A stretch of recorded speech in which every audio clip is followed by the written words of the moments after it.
Delgrès a inventé un blues qui ne ressemble à aucun autre. Un blues créole, né entre la Louisiane et la Guadeloupe. Le groupe a puisé ses sons ici, à Lafayette, près de la Nouvelle-Orléans. Il y a le blues à la base de notre musique. Et il vient de là, il vient de cette région. Donc forcément, on est en résonance totale. Nous avons une vraie relation, une vraie connexion avec les Caraïbes, parce que les gens de la Nouvelle-Orléans sont allés dans les Caraïbes et inversement. Côté instrument, il y a la guitare métallique de Pascal Danaé et surtout le sous-bassophone, très utilisé dans le jazz Nouvelle-Orléans. Flo, j'ai encore trop de voix de Pascal. Delgrès, c'est aussi une histoire. Celle de Pascal Danaé, originaire de Guadeloupe, qui a voulu rendre hommage au héros de la lutte contre l'esclavage, Louis Delgrès. Dans leurs chansons, y compris dans leur prochain album, le trio évoque toujours ce combat pour la liberté. Finalement, cette lutte, elle n'est jamais terminée.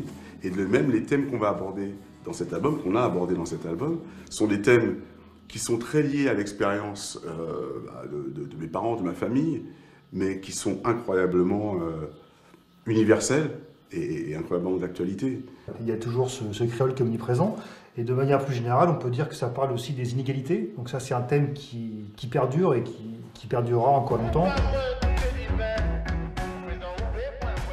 Leur premier album, Mojodi, sorti en 2018, a eu un énorme succès. Et le groupe a enchaîné plus d'une centaine de concerts en 2019, dont un mémorable en Guadeloupe.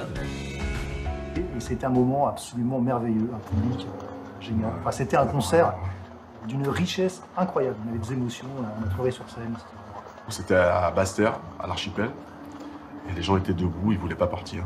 Ils chantaient, ils chantaient, ils chantaient, ils chantaient.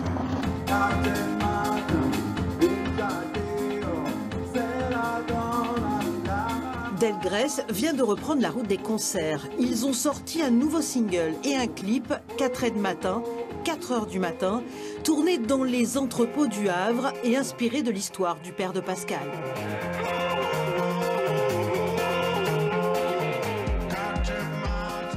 J'ai pensé à lui, et puis j'ai pensé évidemment à tous ceux qui vivent ça encore aujourd'hui, les gens qui doivent remonter leurs manches et juste y aller bosser pour leur famille. Là, c'est vraiment c'est notre deuxième concert de cette tournée, donc c'est tout frais. Parce qu'ils sont authentiques, Delgrès a conquis le cœur du public. Leur prochain album, déjà très attendu, sortira en février 2021.